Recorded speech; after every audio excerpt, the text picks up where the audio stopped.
Ahora vamos a desarrollar las complicaciones agudas de la diabetes mellitus.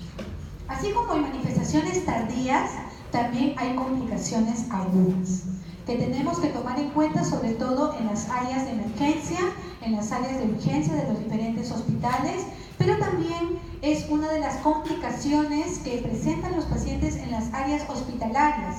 Paciente que viene por, digamos, otro motivo y que durante su estancia hospitalaria hace un evento agudo, brusco, de cualquiera de estas complicaciones. La cetoacidosis diabética, el estado hiperosmolar, ya casi no se ve el coma hiperosmolar, es muy difícil hoy en día verlo, pero no imposible. Lo que es más frecuente es ver estados hiperosmolares con componente cetóxico o a veces sin componente cetóxico, y el componente de solamente cetoacidosis diabética en pacientes fundamentalmente con diabetes tipo 1, pero no es exclusividad de ellos, también puede presentarse en diabéticos tipo 2. Y la hipoglicemia es una atención de emergencia porque puede llevarle a la condición crítica e incluso a la muerte. La cetoacidosis diabética tiene que darse en tres condiciones, ¿no es cierto? Hay una complicación aguda de tipo metabólica en pacientes con diabetes mellitus que presentan una deficiencia severa de insulina. O sea, tiene que darse esto. Tiene que haber una condición en la cual hay una deficiencia severa de insulina, y va a tener un factor desencadenante. Eso es muy importante. Los pacientes en general pueden, digamos, tener complicaciones a lo largo de su desarrollo de su diabetes mellitus en forma aguda, pero sin embargo, el desencadenante es el que va a precipitar la aparición de estos eventos. Generalmente son cirugías, infecciones, traumas o eventos médicos agudos. Para que ustedes sepan cuál es la implicancia de por qué pasaría cuando no hay insulina, tenemos que saber qué hace la insulina. Entonces, en el tejido adiposo, ¿qué hace la insulina cuando está o cuando no está presente? Utiliza la glucosa, favorece la lipogénesis, activa la lipasa lipoproteica y cuando inhibe la lipólisis. En el músculo aumenta la utilización de glucosa, la síntesis de glucógeno, la síntesis proteica e inhibe la proteólisis. En el endotelio aumenta la vasodilatación e inhibe la agregación plaquetaria. En el hígado aumenta la utilización de la glucosa, la síntesis de glucógeno, la síntesis proteica, la depuración de lipoproteínas e inhibe la proteólisis y la gluconeogénesis. También favorece el crecimiento, la retención de sodio, la activación del sistema nervioso simpático y la excreción del ácido úrico. Entonces, si es que no está presente la insulina, ¿qué va a hacer?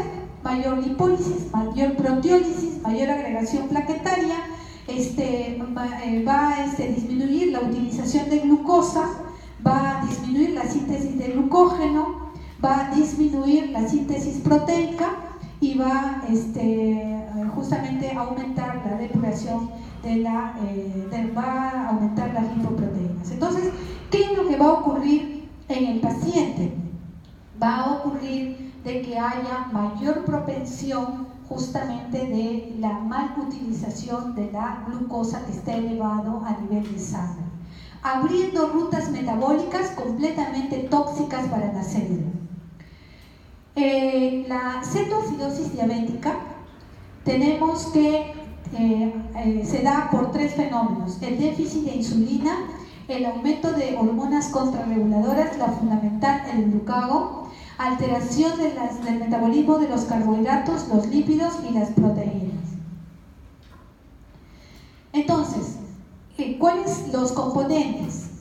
Hay la acidosis metabólica, la hipercetonemia por lipólisis y cetogénesis y la hiperglicemia. Tienen que darse estos tres componentes para que nosotros digamos que es una cetoacidosis diabética. ¿Qué tipo de acidosis metabólica tendrá el paciente?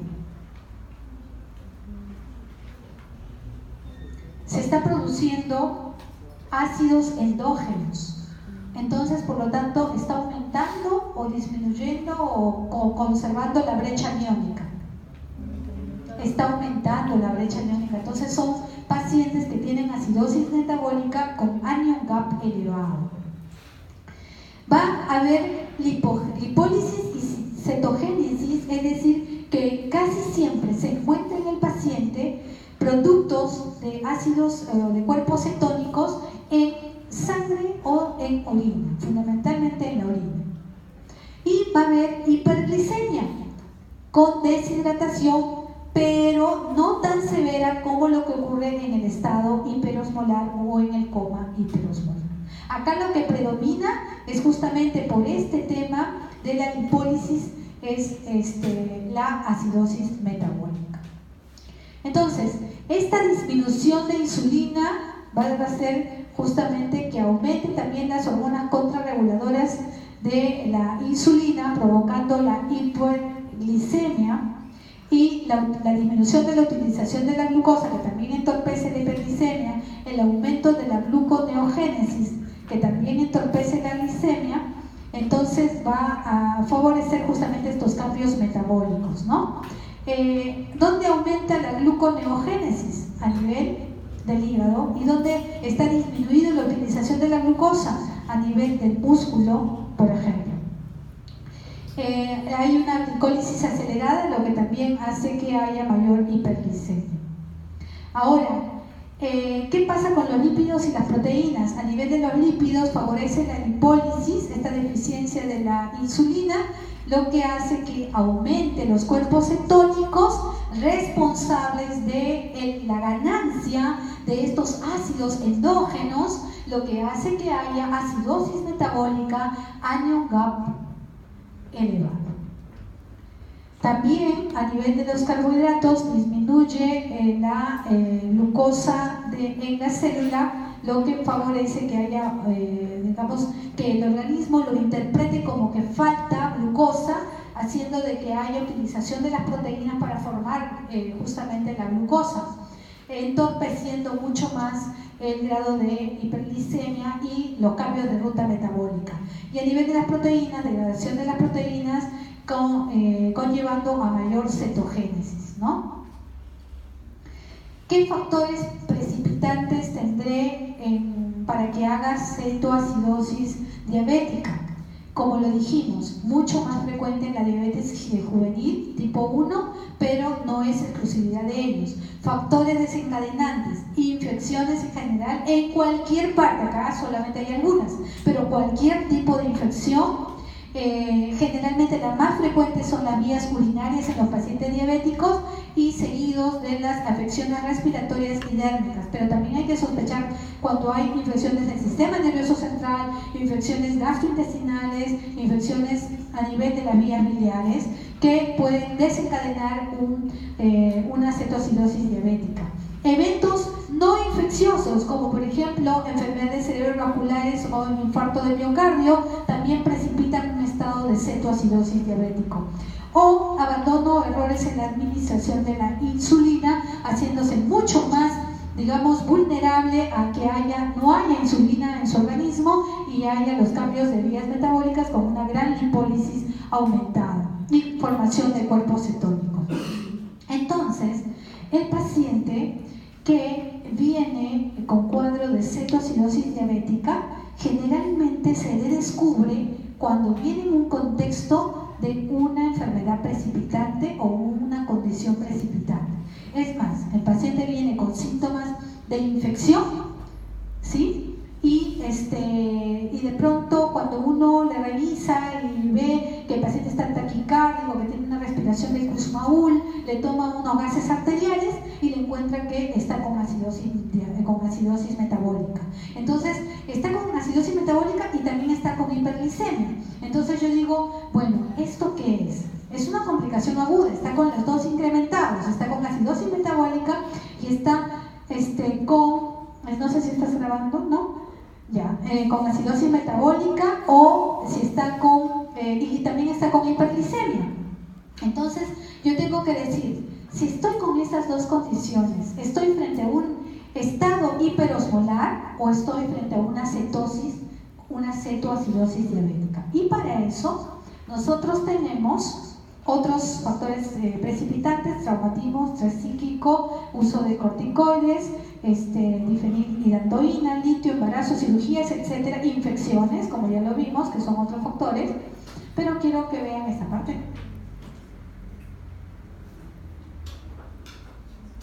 Reconocer el estado de cetoacidosis diabética, ¿no es cierto? O fundamental dado por el compromiso de conciencia, aliento cetonémico, respiración de Kussmaul, la hipotermia, dolor abdominal, náuseas, vómitos. Recuerden, manifestaciones gastrointestinales les debe hacer sospechar en manifestaciones de cetoacidosis diabética, entre otras también endocrinopatía, pero pongan atención en esto. Síntomas de hiperglicemia, polidipsia, poliuria, polifagia, oliguria y deshidratación. Entonces, el paciente comienza a presentar temblores, sudoración, taquicardia o palpitaciones, escalofríos, problemas de la visión, náuseas, se siente medio incómodo, puede haber cefalea, puede haber, sensaciones de angustia inminente, sensaciones de debilidad, etc. Y para poder reconocer si estamos frente a una cetoacidosis diabética o un estado hiperosmolar, sabiendo que ambos cuadros clínicos tienen incremento de glucosa y acidosis metabólica, tengo que reconocer los parámetros que tenga el paciente y ubicarlos en esos parámetros para ver si estoy en uno u otro cuadro. ¿Por qué? Porque en el estado hiperosmolar va a predominar la deshidratación porque hay aumento de la osmolaridad, porque predomina la hiperglicemia. Mientras que en un estado de cetoacidosis diabética lo que predomina es la acidosis metabólica. Entonces, clínicamente, ¿puedo reconocer clínicamente un estado cetoacidótico de un estado hiperosmolar? A veces no es tan sencillo. En teoría, el paciente que tiene estado hiperosmolar debería estar más deshidratado y debería encontrarle con la mucosa seca, los ojos hundidos, la piel seca, puede haber trastorno del sensorio en relación a esto. Sin embargo, el paciente con cetoacidosis diabética, aun cuando predomina la sintomatología de acidosis metabólica, también puede estar deshidratado. Y al revés también sucede. Paciente que está en un estado hiperosmolar y que tiene acidosis metabólica y que yo clínicamente puedo ver una respiración de Kussmaul. Entonces, por eso es que como puede, haber un estado en el cual no puedo diferenciar clínicamente, o sea, yo sí sé que el paciente puede estar con esta sospecha, pero no puedo decir esto es un estado hiperosmolar y esto es un estado de cetoacidosis, mientras que no valoro estos parámetros. ¿Estamos? Entonces, ¿qué parámetros tengo? Que en la cetoacidosis diabética generalmente voy a tener glucosas por encima de 250, pero en el estado hiperosmolar siempre va a ser mayor de 600. En otros autores mayor de 550 para arriba, pero para efectos de este cuadro mayor de 600. El pH generalmente vamos a tener de que hay mayor acidosis metabólica en la cetoacidosis diabética, que generalmente es menor o igual a 7.3. En cambio, en el estado hiperosmolar va a haber acidosis, pero sus parámetros de pH van a estar de 7.3 para arriba.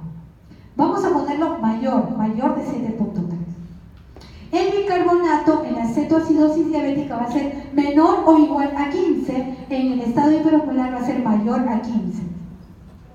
¿Dónde se va a encontrar cetonas urinarias? Fundamentalmente la cetoacidosis. Puede encontrarse en el estado hiperosmolar.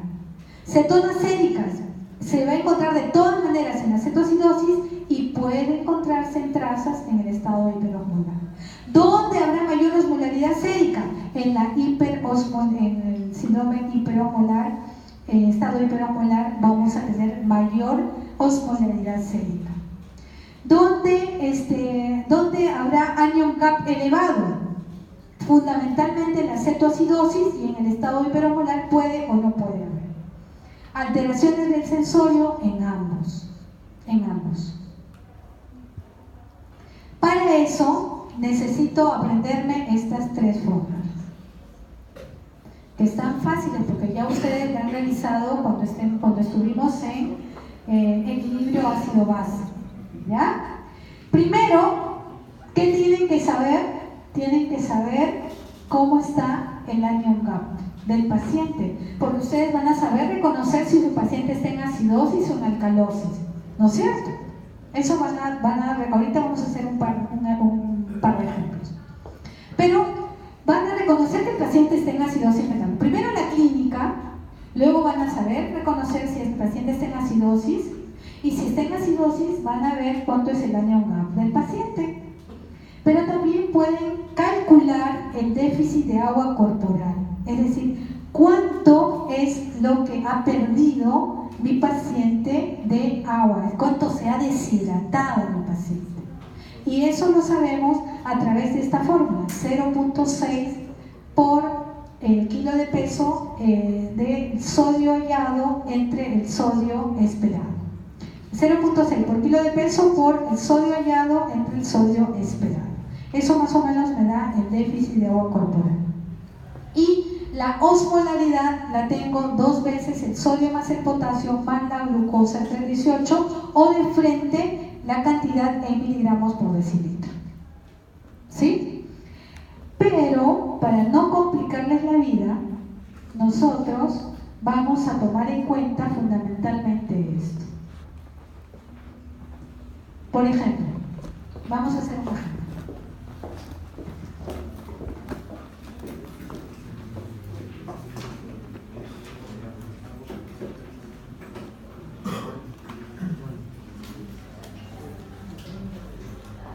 Miren, como ustedes han visto, esto puede ser variable, entonces realmente esto no me va a marcar que yo esté en un cuadro de cetoacidosis o de estado hiperosmolar. Entonces lo que me marca que realmente yo estoy en un estado es cómo está la glucosa, cómo está el pH, cómo está el bicarbonato fundamentalmente.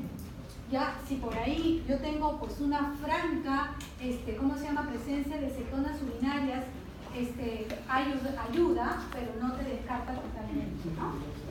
Entonces, si yo tengo un paciente que viene con un estado muy compatible con estado de complicación aguda, porque hay un factor precipitante que ha condicionado esta complicación aguda de cetoacidosis versus estado hiperosmolar, entonces reviso cómo está el pH.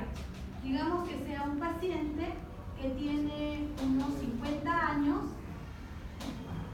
y que viene con toda la clínica compatible de un cuadro de complicación aguda, puede venir con trastorno del sensorio, puede venir con manifestaciones gastrointestinales, puede venir con compromiso hemodinámico,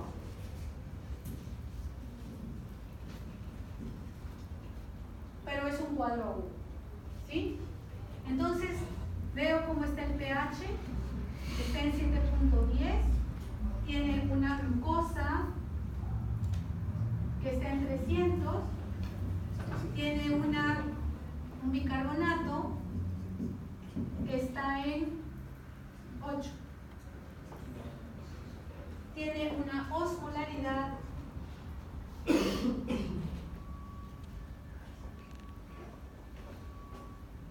¿hasta ahí ya saben el diagnóstico? ¿Ah? ¿Ya saben el diagnóstico hasta ahí? Sí, ¿no es cierto? ¿Es necesario sacar la osmolaridad? Creo que ya no sería necesario sacar la osmolaridad, o sea que ya lo van a tener. ¿Por qué? El pH. ¿Quién suele tener menos de 7.3? ¿La cetoacidosis o el estado hiperosmolar? La cetoacidosis. ¿Quién tiende a tener un bicarbonato menor de 15 o igual a 15? La cetoacidosis diabética. ¿Quién tiende a tener una glucosa alta, pero que no sea tan alta? La cetoacidosis. Entonces, prácticamente este paciente se perfila perfectamente en una cetoacidosis diabética. Pero ¿qué hay si el paciente no te viene así? Y te viene de esta forma. Tienes solamente el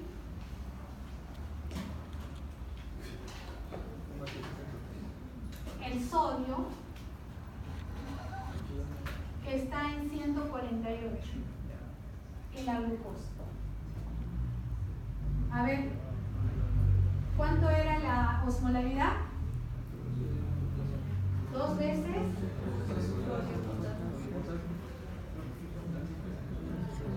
El potasio falta, ya, ok, potasio, entonces vamos a ponerle 3.0, ¿ya? Entonces sería 2 veces el sodio más el potasio, ¿no? Más la glucosa entre 18.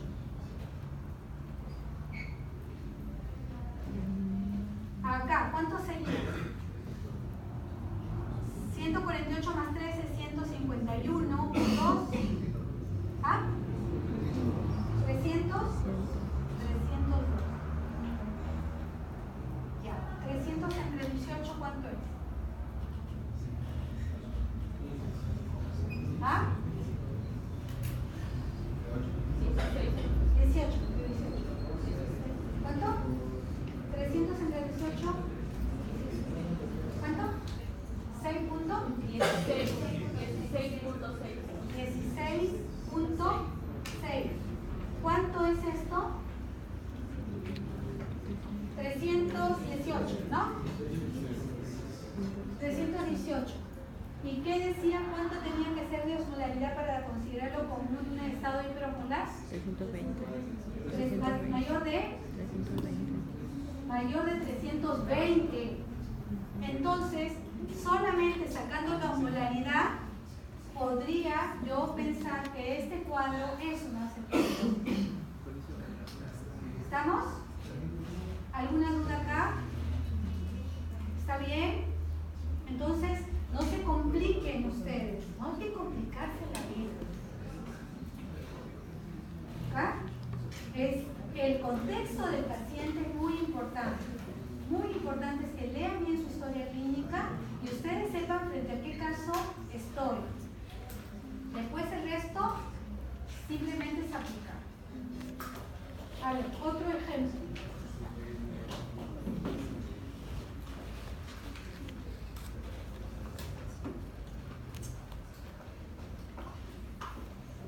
Esto es un ejemplo. Paciente no va a venir por esto, puede venir por otro tipo de manifestaciones, pero la cosa es que yo esté dentro de un contexto agudo que compromete 2, 3, órganos importantes o sistemas importantes, que haya un factor precipitante, ¿no es cierto? Porque generalmente ya sabemos que esto se ocurre dentro de un contexto de un factor precipitante y luego ya yo analizo, ¿cómo se llama? Los gases arteriales o lo que me dieren. Si yo tengo un paciente que viene con un pH en 7.36, tengo un bicarbonato que está en 19 y tengo una glucosa que está en 700,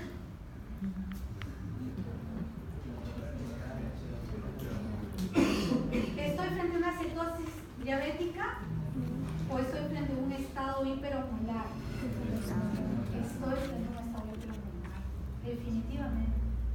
Entonces, por eso, chicos, apréndense eso porque eso les va a ayudar y les va a salvar la vida en emergencia. Porque básicamente van a poder. ¿Por qué? Porque el tratamiento es distinto. Acá, por ejemplo, el tratamiento, si yo diagnostico esto, es darle insulina. Te tengo que dar insulina de cajón. Mientras que acá tengo que hidratar. Te tengo que dar insulina, pero primero hidrato. Es diferente el comportamiento terapéutico.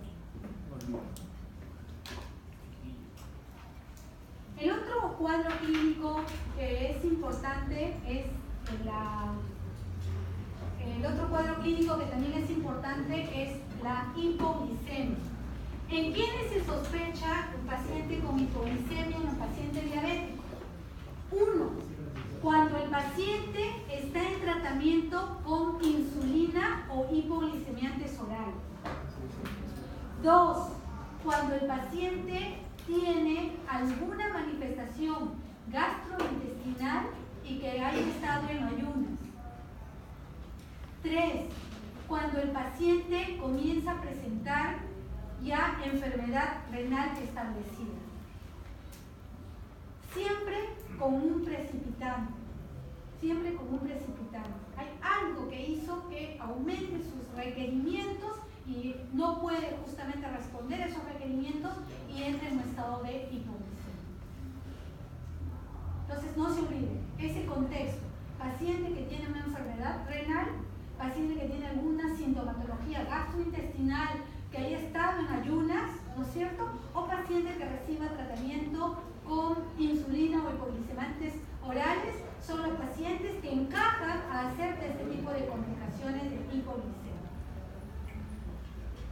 Entonces, hay una reducción de glucosa sanguínea capaz de inducir síntomas debido a la estimulación del sistema simpático y disfunción del sistema nervioso central. De hecho que cuando disminuye la glucosa, se comienzan a activar todos los sistemas de contrarregulación en un intento de tratar de que la glucosa aumente a nivel de la sangre. Entonces, ¿cuáles son esas hormonas? Las contrarreguladoras de la insulina. Aumenta el glucagón, aumenta la adrenalina, la noradrenalina, aumenta los corticoides, el cortisol. Entonces, pero casi nosotros no vemos el efecto del cortisol, no vemos el efecto del glucagón. En cambio, ¿de quién vemos el efecto?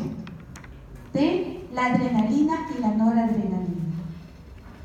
Porque es un mecanismo compensatorio a la hipoglicemia que está teniendo.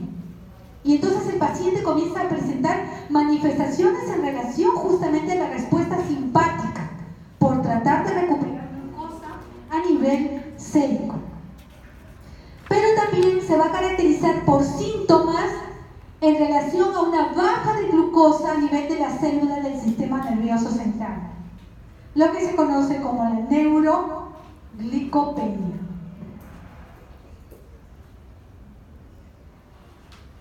Y para eso hay que reconocer la tríade de Whipple, en la cual hay una disminución anormal de glucosa sanguínea menos de 70 miligramos por decilitro, síntomas compatibles con hipoglicemia, reversión de los síntomas cuando la glucosa retorna a su valor normal. Quiere decir que yo puedo hacer diagnóstico de hipoglicemia solamente semiológicamente. ¿Qué dicen ustedes?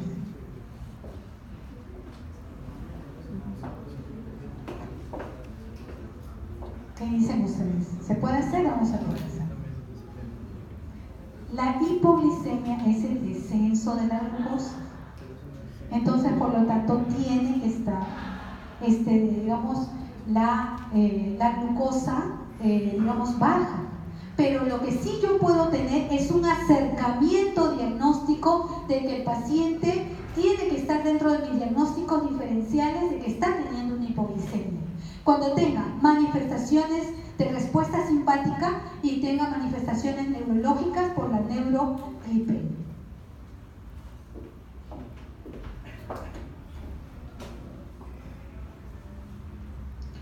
Entonces, acá tenemos justamente las condiciones de riesgo. Acá hay otras condiciones de riesgo que no les mencioné inicialmente, pero que también ustedes tienen que tomarlo en cuenta, como por ejemplo tomar alcohol, factores precipitantes como las infecciones, o hacer más ejercicio o en un momento diferente al usual. O sea, estas condiciones también van a influir a propensión de que tenga hipoglicemia.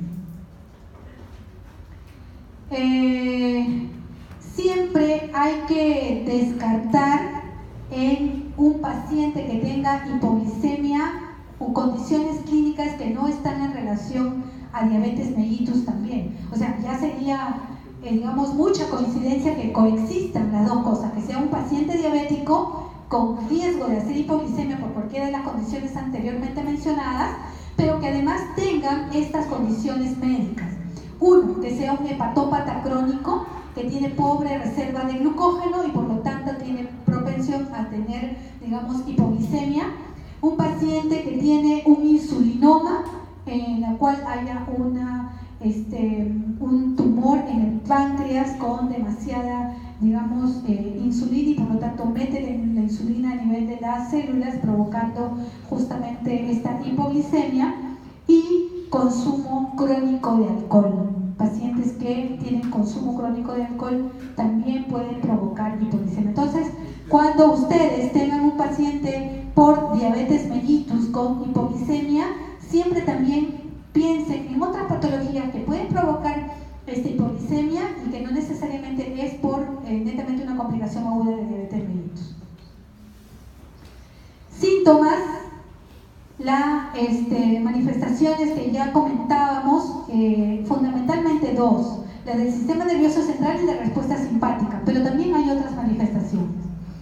Diplopia, visión borrosa, cambios de conducta, sudoración fría, dificultad para dormir, hambre, estremecimiento y temblores, la taquicardia, la hipertensión arterial, básicamente son expresiones de la respuesta justamente a la hipoglicemia.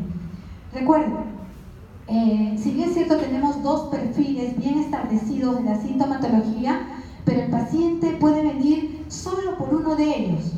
Me acuerdo en emergencia haber tenido un paciente que viene porque comienza a tener alucinaciones, con ideas paranoicas, con ilusiones de que le están persiguiendo, de que lo quieren matar. Un joven de 40 años. Bueno, no tan joven, pero... ¿Y qué pasa con este paciente? Lo ingresan porque comienza ya a agitarse mucho, a querer golpear a toda su familia y lo lleva a emergencia. Y lo único que nos enteramos es que el paciente había estado, digamos, no vivía con la familia y que prácticamente había estado de viaje, y ahí en la estancia que estuvo con la familia luego del viaje que hizo es donde hace este episodio. Lo catalogan como una psicosis aguda y le colocan haloperidol, que es un neuroléptico. El paciente sigue más agitado y prácticamente comienza a tener taquicardia, comienza a sudar. Y en emergencia siempre hay personas que estudian su semiología.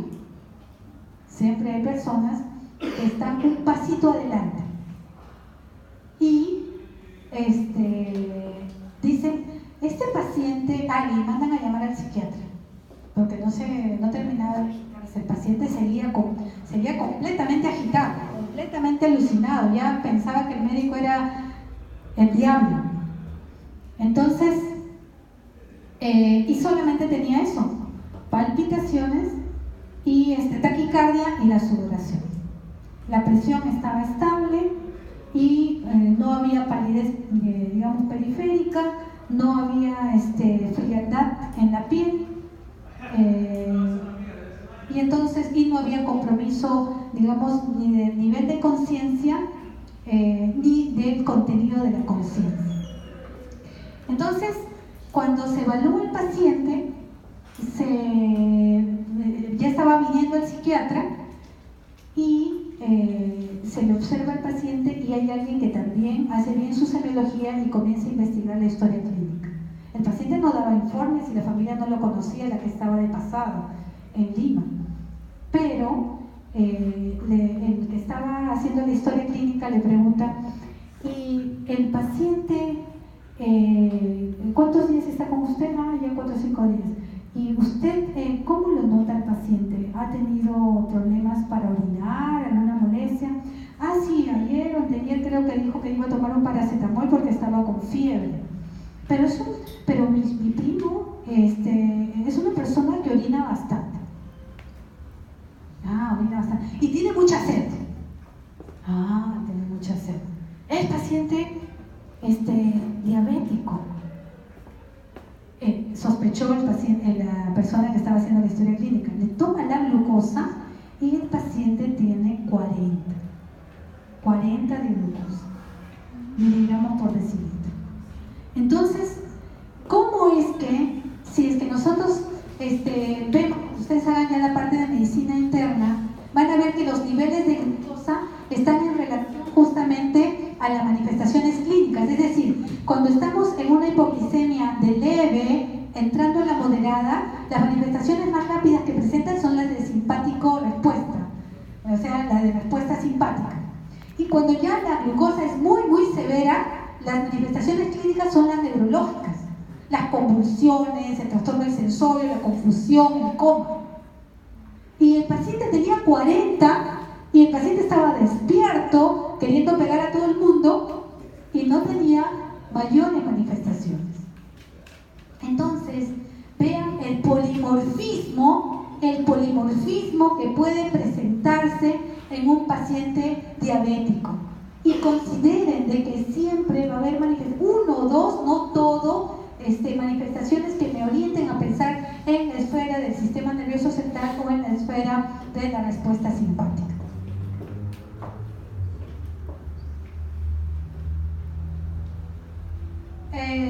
Lógicamente que siguen las formas de presentación, no es algo estereotipado. También puede venir por lipotimia, por mareos, por desmayos, por alteraciones de la conciencia, cansancio, debilidad, hormigueo, entumecimiento de la piel. Por eso tengan en cuenta todas estas manifestaciones. Descarga simpática y la neuroglucopenia.